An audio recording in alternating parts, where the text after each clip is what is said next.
beautifully rolled out. You see his hand through it. Looks nice. What have you put in your filling? So in the filling, I've put sun-dried tomatoes, the burrata, some basil, and just salt and pepper.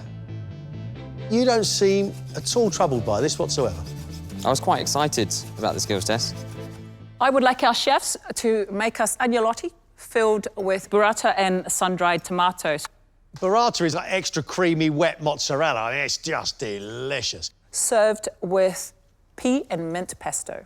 I can't remember what shape agnolotti is. It's obviously a filled pasta, but right now I can't remember it. There's like a pillow. You know, you pinch the sides and then you cut in between. How long are you going to give them? We're giving our chefs 20 minutes. Monica, I want to see you do it. Go on. All right. So the first thing I need to do is make my agnolotti. The key to pasta rolling is to get the pasta rolled out in a rolling pin first and get the shape you want, and then start to putting it through the machine. Agnolotti, of course, famously named after two brilliant female pasta makers. Is it really? Anya and Lottie. Lottie. Very good, Greg. You got me. That's going to have to be really... If that's going to double over, that's got to be rolled thin. The filling is burrata and sun-dried tomato.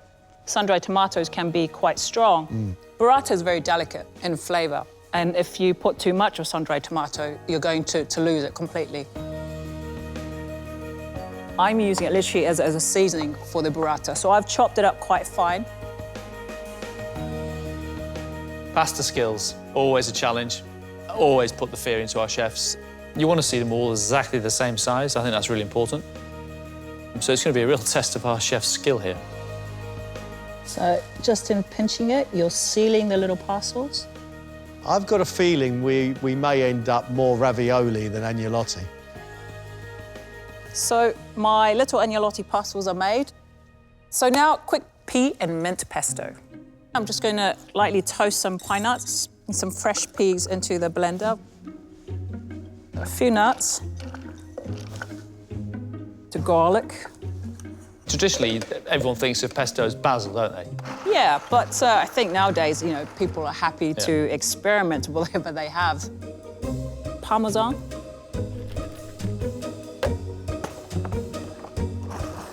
Pulsing it, because I want some texture and I don't want this to go completely smooth.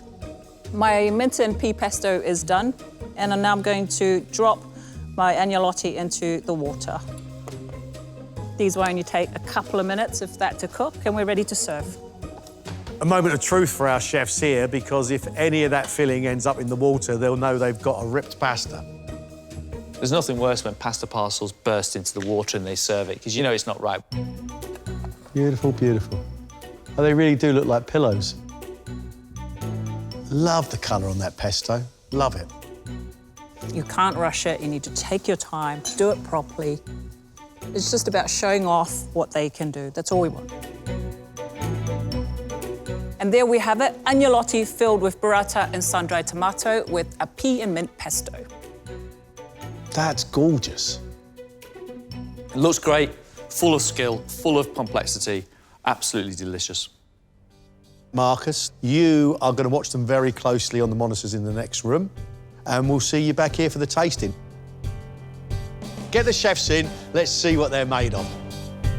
First up is 31-year-old Jamie, head chef at an events catering company. I've been a chef for 10 years. I started in a small cafe, learning how to cook while I was at school. And I eventually went on to Michelin restaurants and then worked my way into events.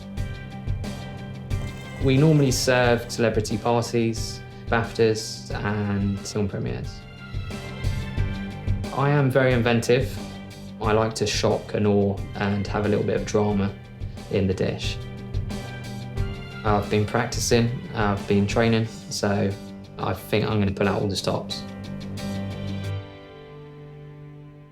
Jamie, I would like you to make for us a burrata and sun-dried tomato agnolotti, served with a pea and mint pesto. Okay. Jamie, do you know what an agnolotti is? I know what an agnolotti is. I haven't made one, but I'll give it a good go. Great. Jamie, you have 20 minutes. Off you go. Thank you. Right, here we go. First one up. So my plan, I'm going to prep the sun-dried tomatoes, some mozzarella. Then I'm going to roll out the pasta and make a sauce. Sounds like a plan, Dan. Cut the pasta in half. Quarter. That's what Monica did. Yeah, he only needs a quarter. Jamie, do you have a favourite cuisine? I do. My family are half Greek, so I really like Greek food. And I used to cook with my grandma from the age of about 9 years old. I love Greek food. Are we going to see any Greek food from you if you go through?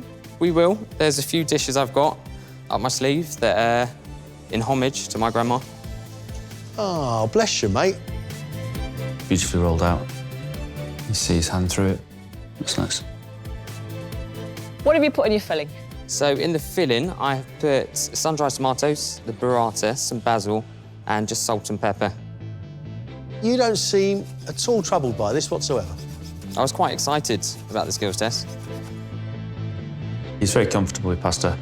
He could have squared it off and made it a little bit neater, but let's see what the end product looks like. Jamie, I don't want to trouble you, but you've only got 4 minutes left. You all right? I'm good, yeah. Pasta's in the water cooking. That's in the water. Onto the pesto. Onto the pesto now. And how are you making your pesto? So I've got the fresh peas. I'm going to toast off the pine nuts and some mint, olive oil, and a bit of salt and pepper. Nice. I'm going to start placing up. Yeah, his pesto could be wetter. I think he could have done a bit better job with that.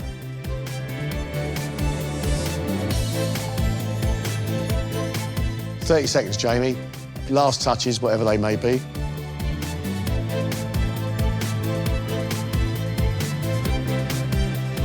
All done? All done.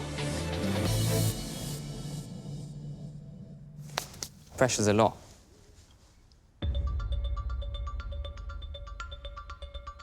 Hey, Jamie. You're probably one of the first chefs that I've ever heard that looked forward to the skills test.